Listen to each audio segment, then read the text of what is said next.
It is good to see everyone again tonight. I want to get to this share, and thank you so much for joining us. I appreciate you being here. Actually, I've got to back out just for a second and get to, I'm on the wrong, I did this last time. I got on the wrong page on my computer, and then I couldn't see the participants or the chat. And, all right, here we go. Now I think I'm in the right spot. Yes, I am. Let me back up one map here, back up to here. This is where we left off last time.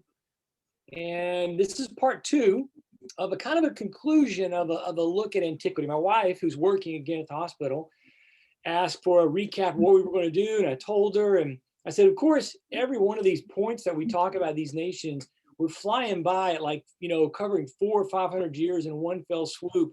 And there's so much more that goes on. I mean, as I mentioned to her, one could take a class on the Egyptian nation or on Persia, and if you did, you clearly would take all semester just looking into the depth, the beauty, the intricacy of the human experience in those places.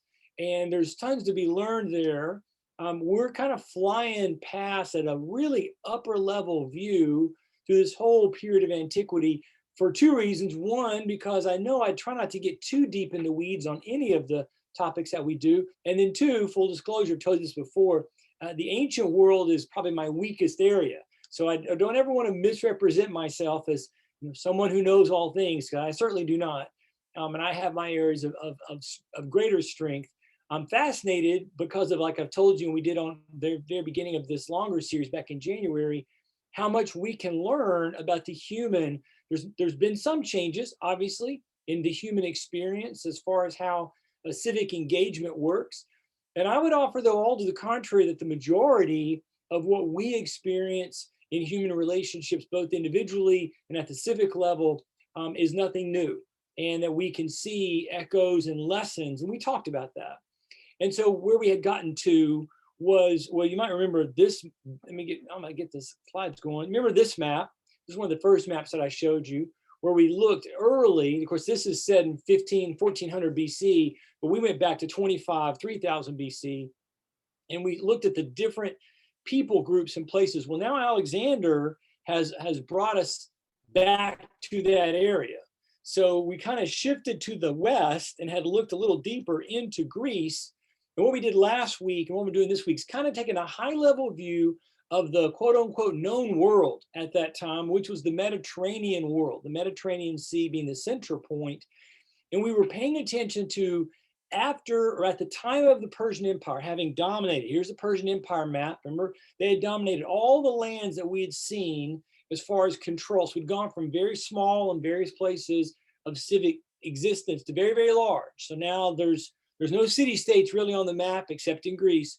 And we started looking at the different places and the intricacies and the involvement and the weaving together of what was going on in places like Carthage and Rome and Etrusca and Sicily and Athens and Sparta, as well as in the places that we started, in Egypt, in the Middle East, in the eastern part of the Mediterranean Sea, where Israel, Philistia, Phoenicia were all located. And so where we got to last time was the coming of Alexander. And what we just would, and we were flying really high, and there's a part of me that would love to take the whole rest of the hour telling you about Alexander's campaign, but I definitely want to move, and I've got to move faster. I promised myself I've got to keep us going, or I'm going to get stuck in some of the good details. Maybe in the future, we'll come back to one of these topics and we'll go really deep and spend a month. If we ever get back to meeting in person, which I look forward to, and I'm sure we'll get back to a pattern like we had before, where we have 3 Thursdays and then the 1 Thursday off, or whatever Becca works out for us. That kind of will give us maybe a 3-part window to look at Alexander's campaign in more depth, either myself or maybe somebody who's better skilled in antiquity. But we saw Alexander coming as really part 3 of this tussle between the Persians and the Greeks. And one of the things that I find really interesting in this whole story that we're looking at for these 2 days is how many times the wars happened in threes. I don't know if there's a pattern there, if it was something about antiquity, but you're going to see it multiple times here and through the rest of tonight. And so we saw the Greco-Persian War can be understood just as one larger event. or as most people would probably do it, a two-part event involving Marathon and then the Xerxes campaign. But I like to include Alexander because it's still that same struggle between the Greeks, or the West, and the Persians representing the East. And so this is kind of part three. And this time the Greeks are on the front foot. And after the really tight battle at Granicus River, where Alexander actually almost died, from here it's just him rolling through the Persians. He really demonstrates some wonderful strategy, strategic journeying. So as you can see, he kind of comes down through the coastline here, takes out Tyre, eliminates Phoenicia. That's interesting. When he takes out Tyre, a whole bunch of refugees will hop on boats and go to the new city for Phoenicia, Carthage. So Carthage is going to have a huge immigration increase at this moment in time. But what Alexander is doing is he's eliminating the Persian navy so that the navy has no ability to threaten the, back home, for the Macedonians or the Thebians or the Athenians. Then he rolls into Egypt. When he rolls into Egypt, he's seen as a liberator, not a conqueror. This is another one of the interesting aspects of Alexander's campaign, is he does a really good job both with PR and how he handled things like their religion to be seen as a liberator. When he rolls into Babylon, same thing. He's not really seen as a conqueror. He's seen as a liberator. And he reinforces local culture. He reinforces local religion. He is, in his words, trying to weave together one people. This is where we're going to get the Hellenistic world, or that idea of a Greek-based concept of society and existence. He will eventually conquer Susa, so the capital of Persia. And from there, his soldiers are like, yeah, we're done, right?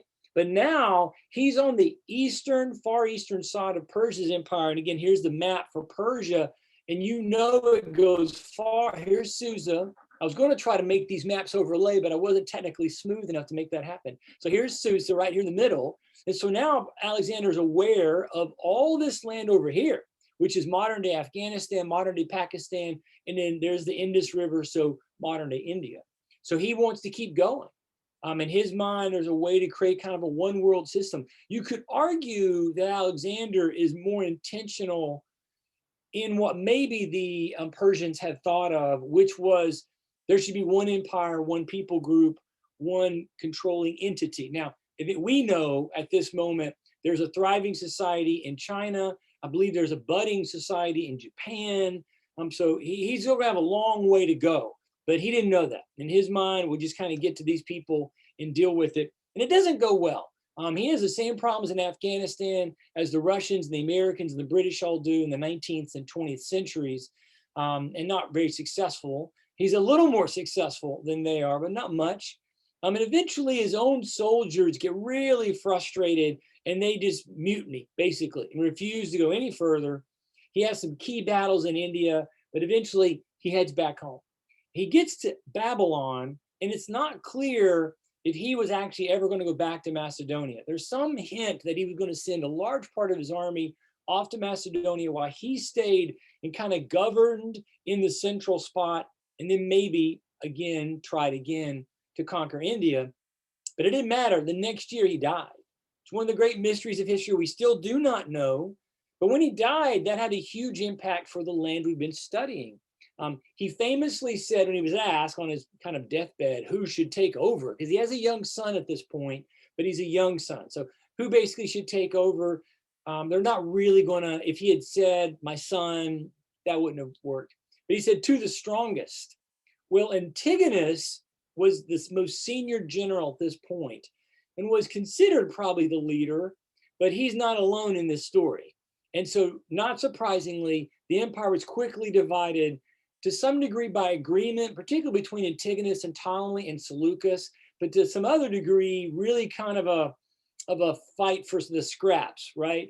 So it's hard to see, you can see these words, but it's hard to understand. But let me show you a map of kind of what happens. So Antigonus takes the central spot where he's kind of controlling the trade routes between the far reaches over here in old Persia and Ptolemy and back here in Greece. Ptolemy, the smartest one, takes the corner. If you've ever played Risk, you know this game, right? Don't be in the middle. And both Seleucus and Antigonus are kind of in the middle. Antigonus more so. Seleucus is on the edge of the Alexandrian Empire, but he's still not on the edge of the map, right? Of course, there are people to the west and south of Ptolemy, but you know there's a gigantic desert here near Egypt. So there's no real threats except way down the Nile. So Ptolemy is the smartest one, and Egypt was obviously also the richest area. In Greece itself, Lycomachus and Cassandra take over those two spots. They're not really going to be huge players in the story, but unfortunately for Antigonus, he'll only have about a couple of decades in control because the others will see him as an easy target. And so sure enough, in the latter part, 302, 301 BC, they will all attack Antigonus and gang up on him. And what's known as the Battle of Kings is that the Battle of Ipsus is where it takes place. I think I have that on this slide here, right? But Antigonus gets taken out. He gets removed. And so then the 5 go down to 4. I'm going to back up in a second, but here again is this map. I look in the middle. Just watch this blue section right here on the map. Everybody see that? There's a blue section. I watch it. Boom, it's gone. So like here's Jerusalem. Watch Jerusalem. It's part of the blue. Antigonus controlled the coastline of the Med. Now it goes to Ptolemy. You can see Seleucus expanded into part of Asia Minor, so basically Eastern Turkey. Lycomachus came into Western Turkey. And so this is where the setting ends for now with the Greeks. But as I tell my students, what have we done? We've really shifted to the West. Alexander's death forces us to look back to the West and not to the East. Like we don't have to be teaching a class on Western civilization, except that in the year 2021, as we've said before, the world is a Western world. Maybe in the year 3021, it'll be some other major dominant culture on the planet, and classes in colleges will study those. And they'll only study the West in a very short couple of chapters in whatever textbook is being used at the time. But we know today, at least for now, the West is the dominant culture over the past 500 years, and that's built on kind of what happened in the previous, say, 2,500 years. So we're going to shift to the West because we know Rome is on the rise. But we're going to come back to this at the end of the night. So back up to this. Here's where I showed you the 5 generals, but look at the bottom of this slide. At the very moment the generals are dividing Alexander's army, Rome is in a war with the largest tribe to their south, the Samnites. And look what happens. 3-part struggle. And there's no reason to go into all the details. It's really just a consistent slog in these battles. Slowly, Rome enforcing its will, the Samnites struggling, losing allies, because the entire Italian peninsula, think of it to some degree like North America when the Europeans arrived. A lot of tribal peoples who we thought of them maybe as uncivilized, but they were a thriving United Nations in North America. Cherokee and Iroquois and Algonquin and Powhatan. And so all these groups were all working together, and they didn't always work on the same side. They worked against each other. Same thing was happening in Italy. Again, the human condition. You might think that everybody would all get together against a common threat, but it wasn't clear Rome was a common threat. Remember, the Latins we saw had kind of decided to ally together with the Romans and kind of make Rome the leader. So anyway, the Samnites are going to lose this, and this will give them control of the central part of the peninsula. So the upper part is still controlled by the Etruscans, and the lower part is where the Greeks had planted their colonies. Remember that?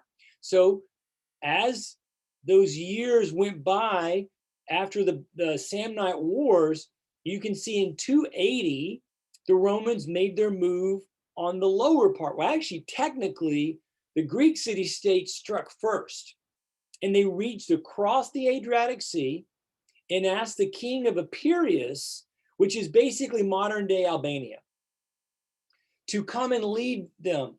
And he had a secret weapon. He had war elephants. It's not clear whether he got those from the Macedonian journey to India. In some of the very famous battles, at the very end of his life, Alexander fought against the Indians, and they had war elephants. So it's most likely that the war elephants were incorporated into the Macedonian army at this point. and had, in the 40 years since, made their way with special units, probably special shock troops, into some of the armies. So the Romans had never seen this before. So initially it was a challenge for them. And quite honestly, Epirus was actually very successful. I'm sorry, the leader of Epirus was a man named Pyrrhus, or Pyrrhus. And you may know, as I say here on the slide, that we have the word Pyrrhic.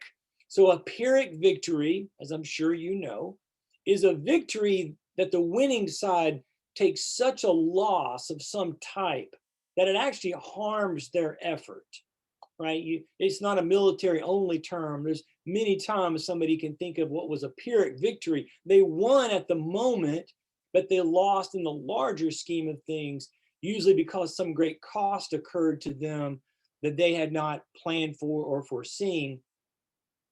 Pyrrhus won most of the early battles against the Romans, and famously, according to Plutarch, said, if we are victorious in one more battle with the Romans, we shall be utterly ruined.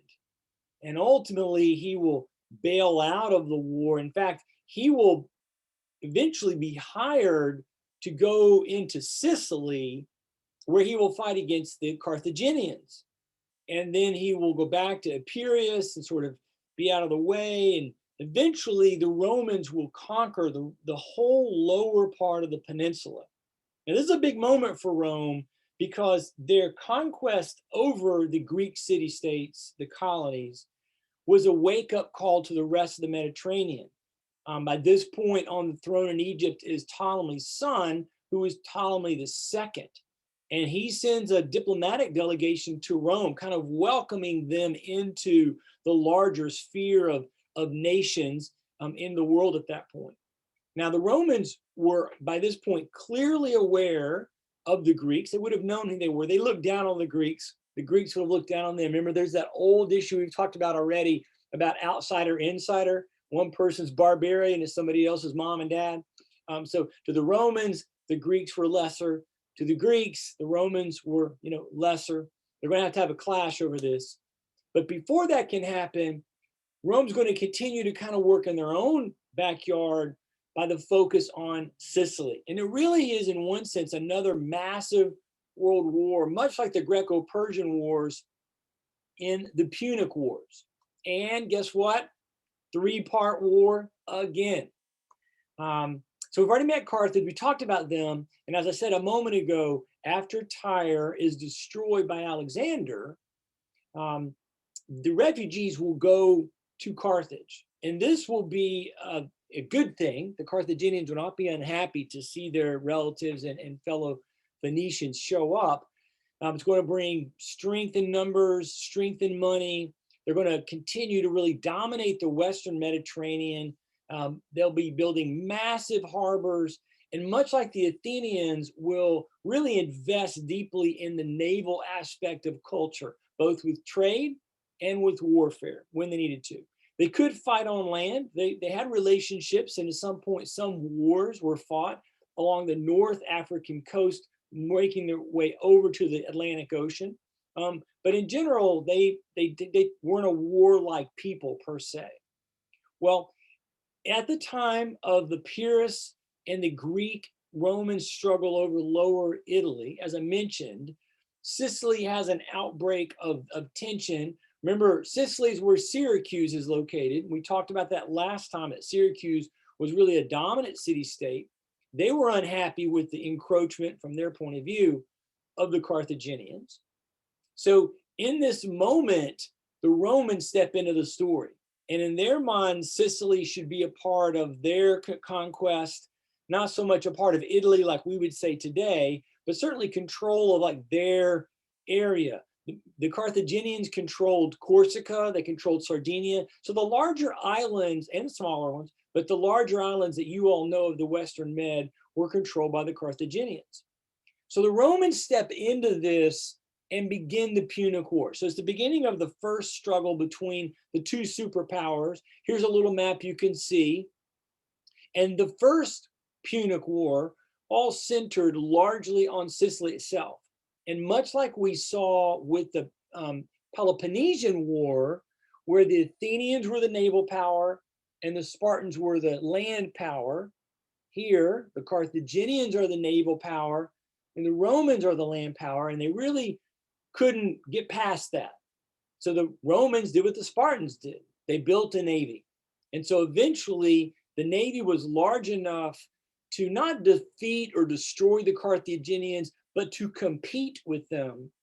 And by competing with them, they were able to cut off Sicily from Carthage. And once that happened, Roman military infantry land forces were able to conquer the rest of Sicily for Rome. So the Carthaginians sign a treaty, they give up Sicily, they'll pay war debts, reparations, we're good. Unfortunately, the Romans weren't going to let it go. And neither were the Carthaginians to some degree. At this moment, the Carthaginians cast their eye towards the Iberian Peninsula. I'm going to go back to this map so you can see it. You'll see down here at the bottom of the Iberian Peninsula, what the Romans called Hispania, which you can see here on the map. The Carthaginians had a toehold down here in modern day Gibraltar, but that was about it. But now, having lost Sicily, the Carthaginians to some degree were like, okay, fine, we'll focus here on the west. Well, of course, the Romans were also eager to expand along the west, or we would say the Mediterranean coastline, where modern day Marseille and modern day Barcelona is located. And so this clash is going to be, you see it coming, right? The Romans will be developing, they'll actually conquer and take against the truce, against the peace agreement, Corsica and Sardinia. The Carthaginians will expand in the Iberian Peninsula, and they were led by a family, the Barca family, who had very famous son, Hannibal, who you may know from the military story we're about to dig into. So dad is Hamilcar, son is Hannibal, and his son-in-law is Hasdrubal. So these guys are going to really develop what's happening for the Carthaginians in the Iberian Peninsula. But Rome's really acting like a bully. They're kind of picking this fight. And it seems clear when you look at what the Senate was saying and others, that the Romans really saw the Carthaginians as someone who needed to be taken out. So they're looking for a way to do it. And it all happens in modern day Spain. Now, if the Romans are arrogant and kind of brash, so was Hannibal. Hannibal was not going to back down. And Hannibal believed he could create a fighting force that could equal the Romans. So no more of the Carthaginians only with their navy. So he's really determined. And he begins really pushing. The Carthaginians will establish a city of Cartagena in Iberia. And if you can see, it's hard to see on this map, but if you look on this map, here's the river Ebro right here near the city of Tarraco. Right here, see that? Well, down here is where Cartagena is established. But right here is a city, Saguntum, that was independent. And the Romans made a treaty with them to protect them from the Carthaginians. Understandable, we get that. But Hannibal saw that as Rome sticking its nose in their business. So with that, Hannibal in 219 captures the city of Saguntum and Rome declares war. So phase 2 happens. The second war of the Punic Wars is the biggie. It's you see that in other places, right? The Greco-Persian War, maybe Xerxes' invasion, although Alexander's is pretty big. Okay, so the Greco-Persian, the Punic War is when the very famous moment, Hannibal, also with the war elephants, he climbs not one, but 2 mountain ranges. He crosses the Pyrenees and crosses the Alps to descend into northern Italy. Now, the Romans had not thought it was possible for Hannibal to invade that way. And of course, it's one of the great fascinating stories of history that I wish we had more time to dig into, as how in the world did elephants climb the mountains? I'm a country boy. I've told you, I grew up in East Tennessee. I grew up in the foothills of the Smokies. I spent many, many, many hours walking through mountains, both low-lying hills and mountains. And you go, ain't no way an elephant is making its way through the mountains. But they did.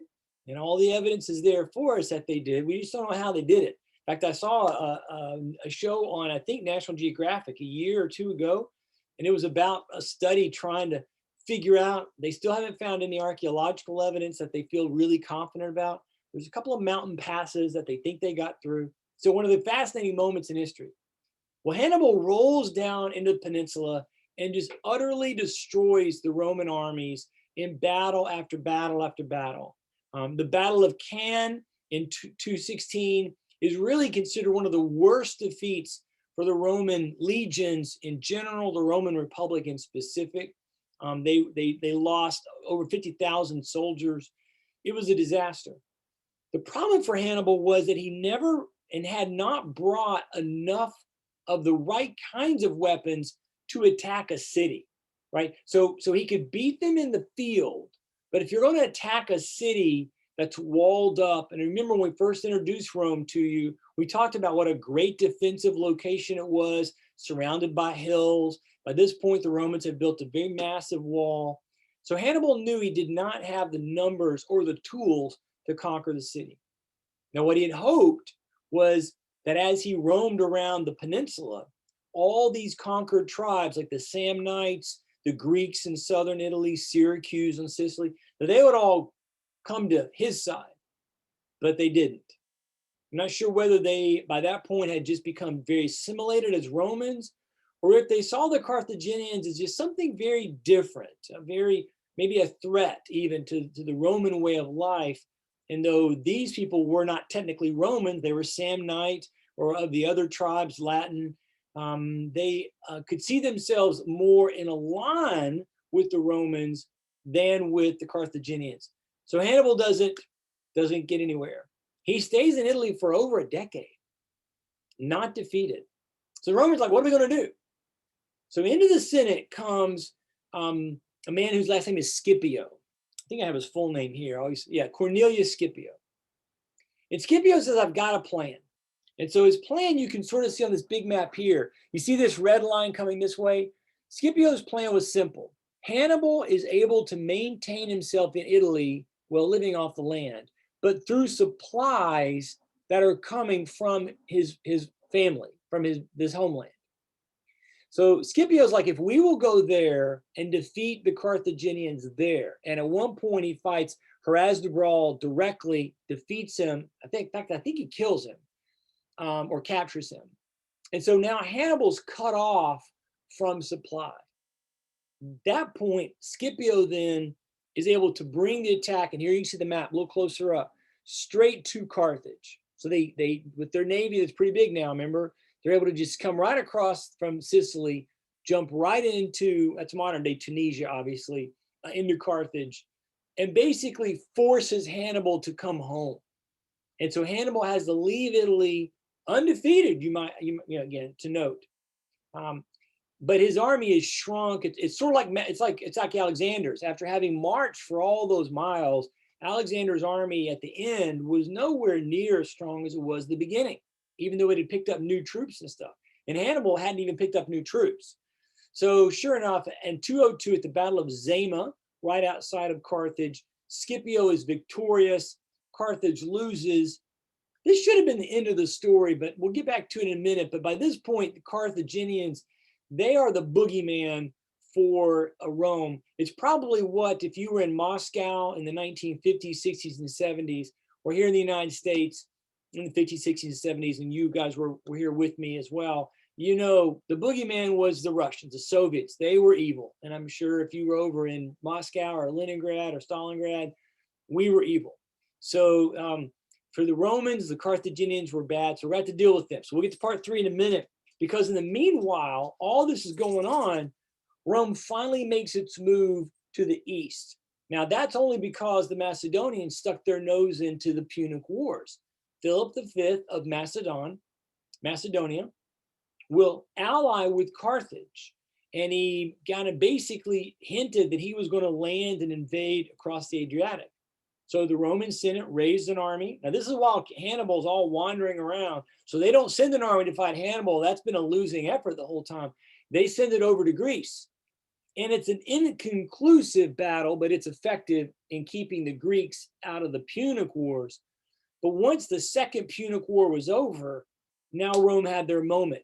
And they're going to go fight the Macedonian Wars. And guess what? 3 parts again.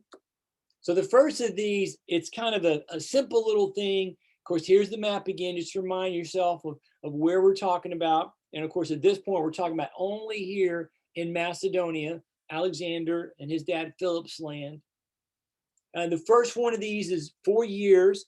It's not, I mean, the Romans win, but to them, it's kind of just smacking the Macedonians around saying, hey, you stay over there. Now, what's interesting is this series of wars with the Macedonians is the real first moment where we get to see the Roman legion go up against the phalanx, which you remember, the phalanx was the development under Alexander and had been really a militarily important moment for military history and had been successful against the Persians. Well, now the legion is coming up and it's going to prove to be the better of the 2 types of warfare. The Macedonians were not a weak country at that point. They weren't the gigantic empire that Alexander had built, obviously, as we've already seen, but they weren't weak at that point. So they'll win the first time, and the Romans are willing to leave and basically go back. They don't try to take Macedonia. Well, in the middle of between War I and War II with the Macedonians, the Seleucids get involved. So the Seleucid Empire sees a moment to expand further. Remember, when we left them, they had the eastern half of Turkey. Well, now there's a chance to really get into and take more of Turkey and cross into Macedonia itself. And the Romans are like, yeah, we don't want that to happen. So they tried to stop them. To make things worse for the Seleucids, Hannibal, who's still alive, was over in their capital as a military advisor. Well, now, what I just tell you about how the Romans thought about the Carthaginians. So you know how that went over. For the Romans, that was a red flag they couldn't ignore. In their minds, although there really was no evidence of this, Hannibal was going to use the Seleucids to not only conquer Macedonia, but to invade Italy itself. So this was their excuse to load up bigger than the last time, send more troops in. So they do in this one kind of one-off war, the Seleucid War, and they win. Now, what's interesting is, much like the Romans had with the Latins in fear of the Etruscans, now the Greek city-states in fear of the Seleucids, formerly their brothers and cousins, right? They're all of Greek descent, but now we've gone forward 100 years. They all ally with Rome. So now Rome again is kind of cast into this leadership role. And so the Greco-Roman forces will crush the Seleucids. This will be the first time the Romans set foot into Asia Minor, so modern day Turkey. They'll cross over the Hellespont, where, of course, you know, Constantinople, today modern day Istanbul, is located. And this is the beginning of the end for the Seleucid Empire. Let's go back to this map here for a second, because they're going to start getting pressure from Parthia here and Bactria, which is modern day Afghanistan, up here Pontus, and over here they're going to get pressure from the Macedonians, and from the south, the Phoenicians. So the Seleucid Empire, which had gotten fairly large, was now going to be in trouble because they overreached at that moment, which of course is going to open the door for the Romans to go further.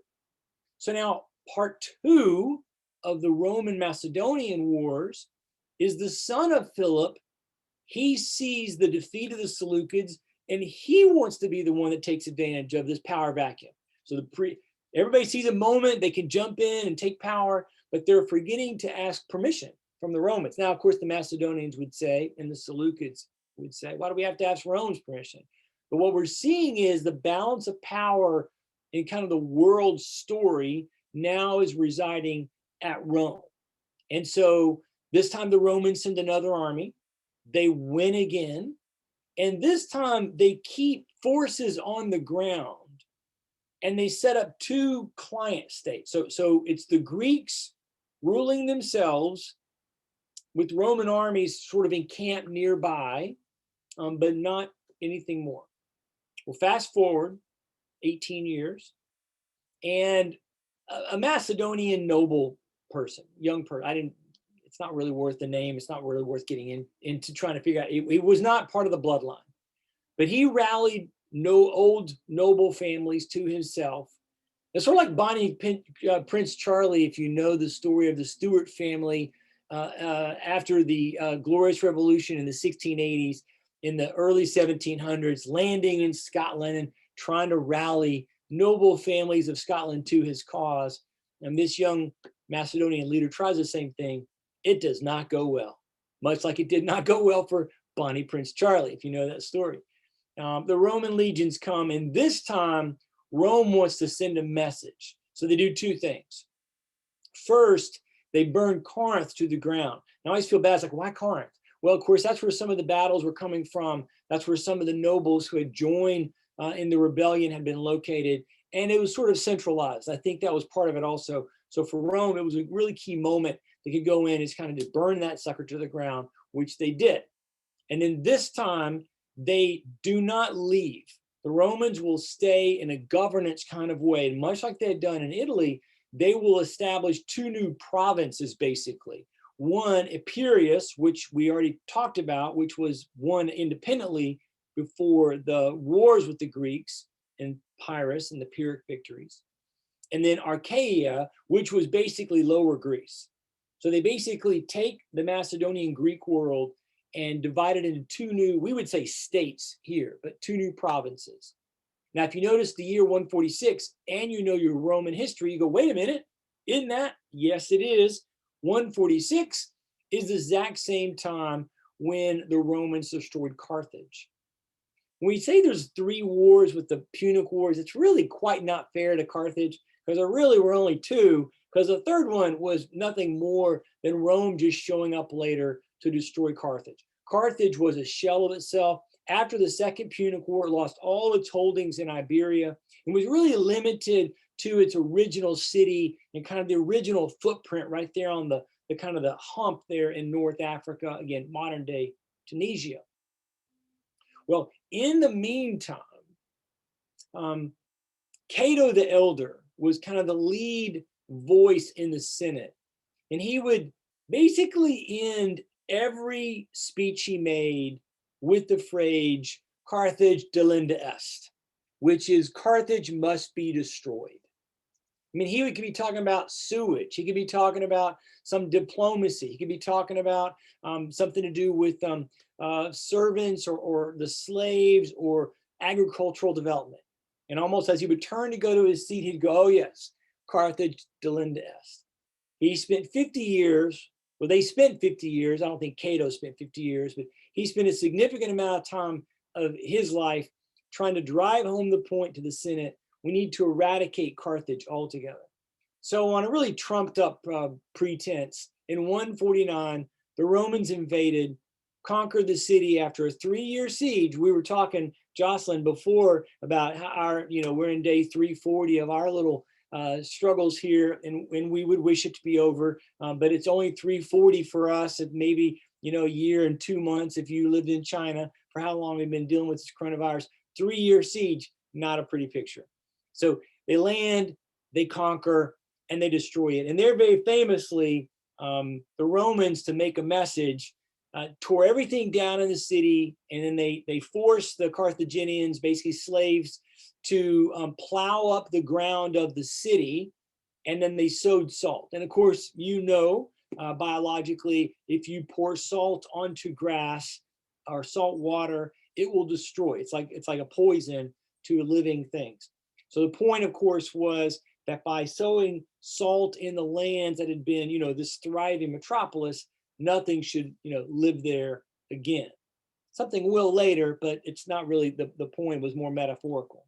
So with that point, they'll spend the next decade wiping out all the rest of control of the Carthaginians in Hispania.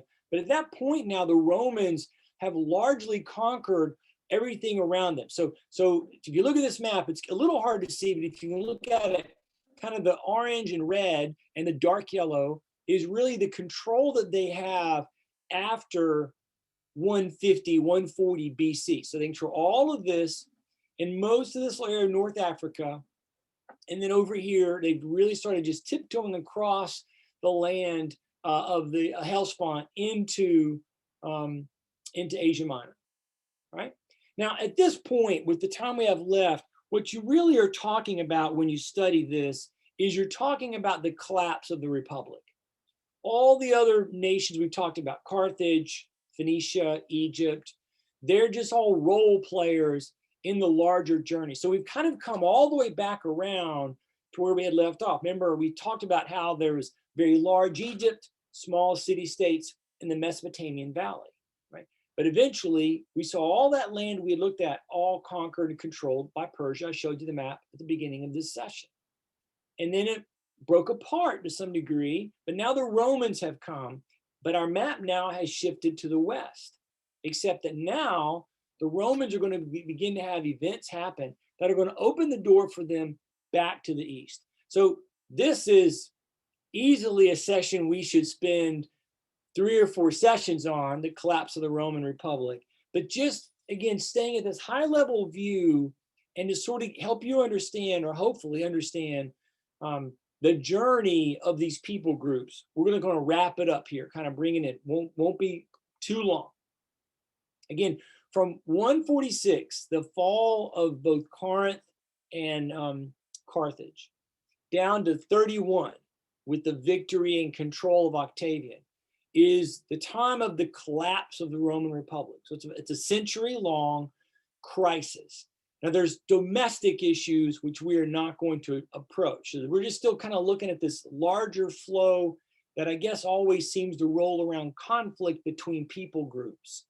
So the Romans are wrestling and losing with their domestic issues. They're going to go through 4 civil wars in this 100 years. Not everybody calls them civil wars, but that's ultimately what they are. And again, there's a lot of domestic issues in crisis that will be the principal reasons for the collapse. But while this is happening, Rome's going to continue to expand their control. Some would argue, actually, with the collapse or the end of the Punic Wars, that Rome had become an empire already. I still will stand with Octavian as the first Roman emperor. Others, of course, will accuse Caesar. A few will accuse Pompey. And then some will say Octavian was not an emperor. It's not till we get further down that Tiberius was also not an emperor. Octavian, for me, is the first Roman emperor. The majority of us historians would say it that way. So what happens for the Romans? Well, there will be wars and struggles in the peninsula itself. You probably know the very famous story of Spartacus, and you may remember seeing the Kirk Douglas movie, wonderful movie, obviously, to watch, but it's all based on true history. The Romans had their own, as all the peoples of this world did at this time, and still do to this day, had slavery. And for the Romans, one of the challenges was, what do we do with conquered peoples? Do we make them citizens? Do we not make them citizens? And this was something that they struggled with from the days, as we saw earlier, with the Latins. And so when you do that, there's a crisis. And at the same time, it's not just that there's a crisis of whether people become citizens or not, but they were having an economic crisis. Again, domestic issue, I don't want to get too stuck in, but that's when you see here on the slide social conflict and the quote unquote social wars. There literally were wars, fighting wars, both at different times between different groups of Romans or people who lived in the Italian peninsula who felt that economically they were being shut out, as well as slavery revolts like Spartacus. So all through the first 60, 70 years of this journey, that's kind of going on behind the scenes. In 112, in the exact same area where Carthage had been, you get a war called the Jugurthine War. And this is important because 2 generals will be involved there, a man named Marius and a man named Sulla, who you can see on the bottom of this slide in 88, will really bring on the first civil war. Now, it's not really an open civil war like our civil war, 4 years of fighting, but it's a kind of back and forth between Marius and Sulla, in which they will invade the capital, they'll run each other out, they'll threaten each other with actual combat. One of them will be in charge and then take an army off to Greece, and then the other one will take over. But it is really a civil war, is the best way to understand it. While that's going on, there's another 3-part war that's known as the Mithrandic Wars. It sounds like a fantasy name from J.R.R. Tolkien, right? But the Mithrandic Wars is a further expansion into Asia Minor itself. Perhaps this is most important for at the end of the 3rd one is the coming of Pompey. So Pompey becomes this really important figure between Marius and Sulla and Julius Caesar, who's going to be on the rise here in a moment. And one of the things that we see happen to the Romans at the end of the Carthaginian Wars is that it becomes more and more apparent that if you wanted to make your way into Roman political society, you needed to do something really famous. Well, that part's not hard to get. Last year when I ran for commissioner, one of the things was a lot of people didn't know who I was, which is fine enough. But then you don't have the name recognition, right? But the way the Romans would become famous would be by leading and obviously succeeding in a major war. Marius and Sulla were very successful in the North African contest, the Jugurthine War. So you begin to see young men looking for their way to make a moment, make a name for themselves.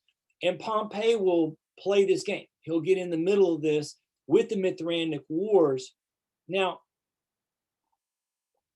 one of the things that's happening in Rome is that you're beginning to see a development of two political parties in which the city's dividing into.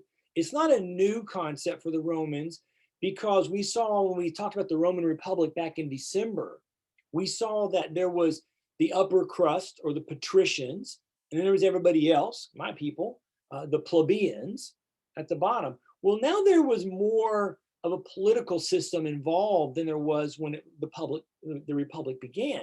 There was still the Senate, which was the domain largely of the patricians.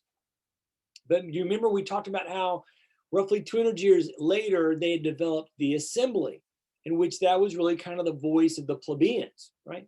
Well, from that moment to now, the idea of supporting the lower class had taken on a political party structure. So there were some members of the Senate who were involved and supported by the people. And they were in a group called the populares. So they're the popular class, you could say, but not popular like, oh, they love you, but kind of like the people, really. That's the kind of way to look at it. And so Pompey gets involved in this because Marius and Sulla are involved in this. And Pompey is someone that the people really like. So that means the old money group does not like or doesn't trust him. Now, again, as I mentioned, there's some people who would say, oh, Pompey was really the first emperor. Not at all, but there were thoughts that he could be. He was very, very popular with the people. Well, at this tension between the patricians and the plebeians, to kind of solve the problem comes Julius Caesar and Pompey, who partnered together with a third man, Crassus.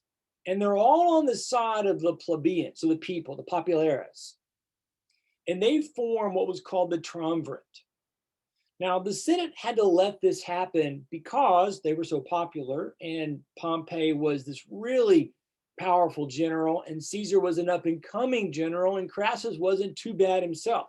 So all the military might was on this group's side. Now, this is the moment when Caesar, seeing the playbooks, like, where can I go to try to get my fame? If the East has been solved largely, where would I go? So he looks north.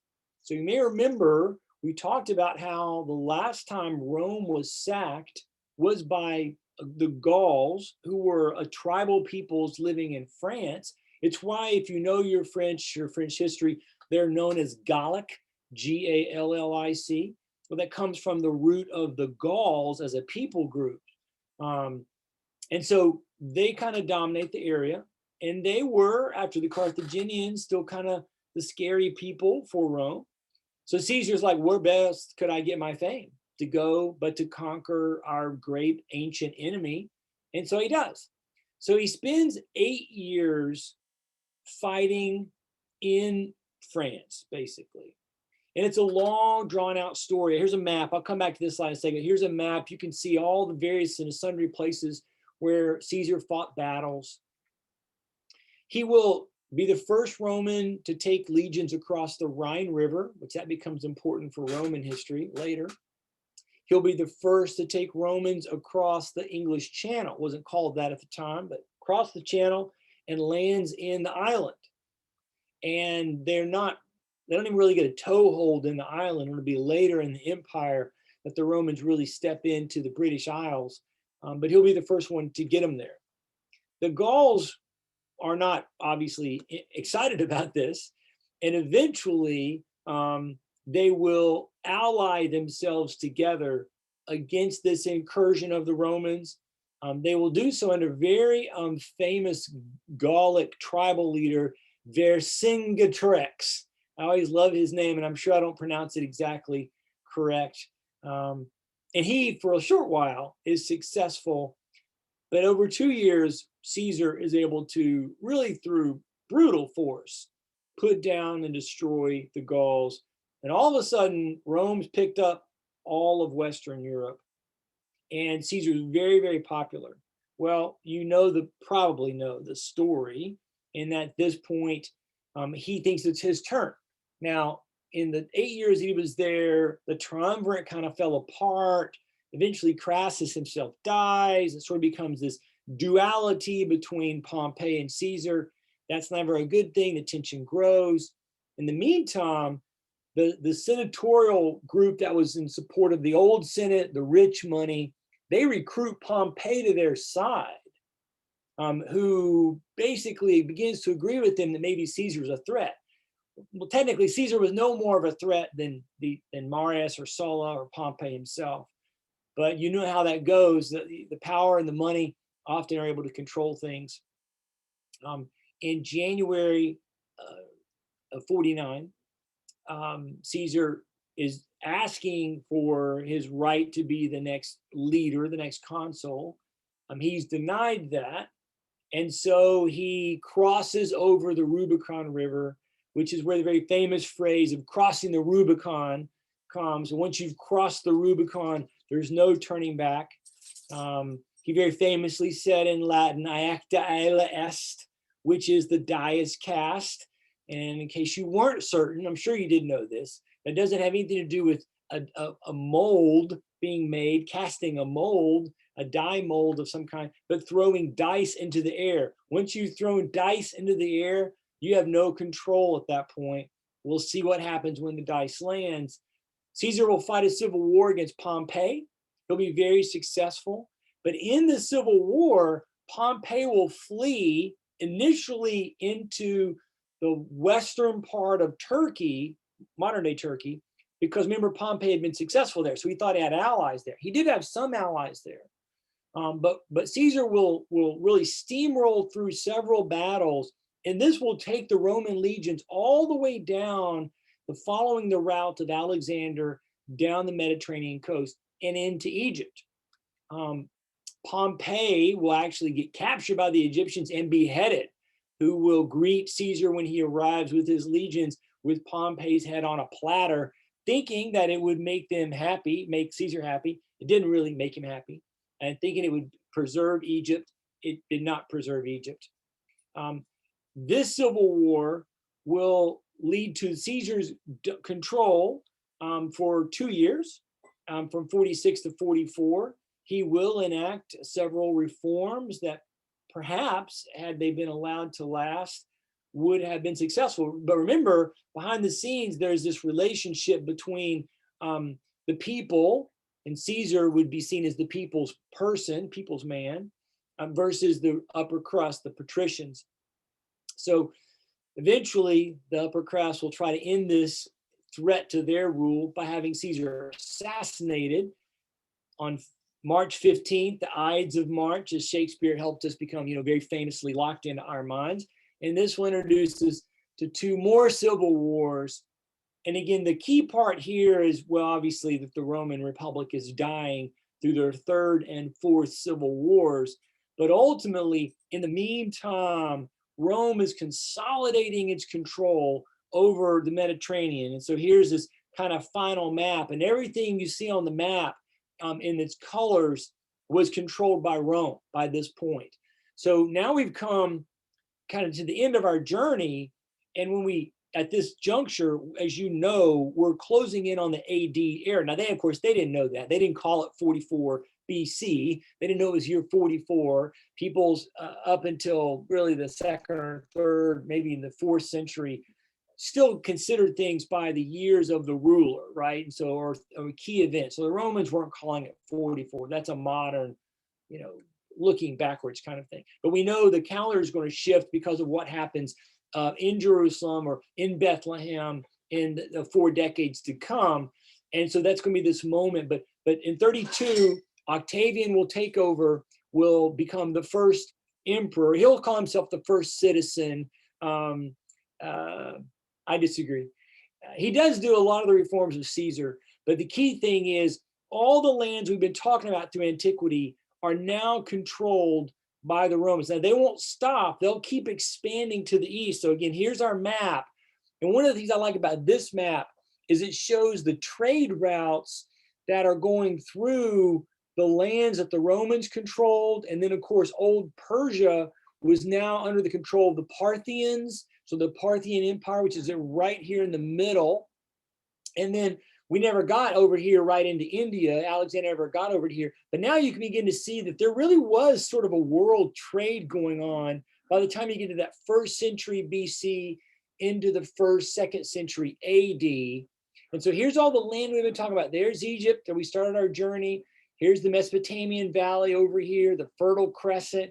Or here's up here in Anatolia where we saw the Hittites, and then eventually the Assyrians, the Babylonians, and the coming of the Persians. So now as we kind of leave the ancient world, walking into the Roman Empire, the coming of the AD time period after the birth of Jesus, you can see the world's kind of consolidated again back with this control of the Romans. So that's going to be where we will stop for tonight. Hopefully you saw in the email that Becca sent out, the next several weeks are a fun journey.